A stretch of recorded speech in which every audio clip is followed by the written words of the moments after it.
রাজধানীতে ঘটে যাওয়া ৫ জনের রহস্যময় হত্যাকাণ্ড নিয়ে এখনও চাঞ্চল্য কাটেনি। ঘটনার পর থেকেই তদন্ত চালিয়ে যাচ্ছে পুলিশ। তবে এখনও পর্যন্ত আনুষ্ঠানিকভাবে বিস্তারিত কিছু জানানো না হলেও ধীরে ধীরে সামনে আসছে নতুন নতুন তথ্য। পুলিশের প্রাথমিক ধারণা, এ হত্যাকাণ্ডের পেছনে পারিবারিক কলহ বড় কারণ হতে পারে। তবে তদন্ত কর্মকর্তারা বলছেন, এখন পর্যন্ত নিশ্চিতভাবে কিছুই বলা যাচ্ছে না। স্থানীয়দের কেউ কেউ দাবি করছেন, অভিযুক্ত ব্যক্তি ফুরকান মাদকাসক্ত ছিলেন। আবার অনেকেই বলছেন, দীর্ঘদিন ধরে পরিবারে অশান্তি চলছিল। তবে পুলিশ স্পষ্ট করে জানিয়েছে, কোনো তথ্যই এখনও চূড়ান্তভাবে গ্রহণ বা বাতিল করা হয়নি। সবকিছুই তদন্ত সাপেক্ষ।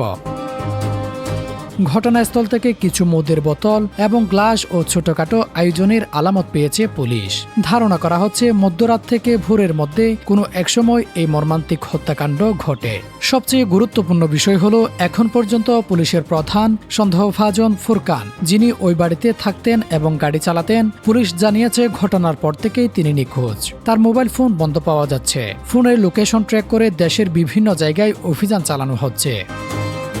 জানা গেছে, ফুরকানের গ্রামের বাড়ি গোপালগঞ্জে। সেখানেই ইতিমধ্যে পুলিশ পাঠানো হয়েছে। তবে এখনো পর্যন্ত তার কোনো সন্তান পাওয়া যায়নি। নিহতদের মধ্যে রয়েছেন ফুরকানের স্ত্রী, ৩ সন্তান এবং শ্যালক। তার বড় মেয়ে স্থানীয় একটি মাদ্রাসায় পড়াশোনা করত বলে জানা গেছে। এদিকে তদন্তে আরও একটি চাঞ্চল্যকর তথ্য সামনে এসেছে। পুলিশ একটি অভিযোগপত্রের মতো কাগজ পেয়েছে, যেখানে পারিবারিক কলহ, টাকা পয়সা নিয়ে বিরোধ এবং বিবাহ বহির্ভূত সম্পর্কের অভিযোগের কথা উল্লেখ রয়েছে। সেখানে বলা হয়েছে, বিভিন্ন সময় টাকা পয়সা নিয়ে দাম্পত্য কলহ হতো এবং এইসব নিয়ে প্রায় ঝগড়া বিবাদ চলত।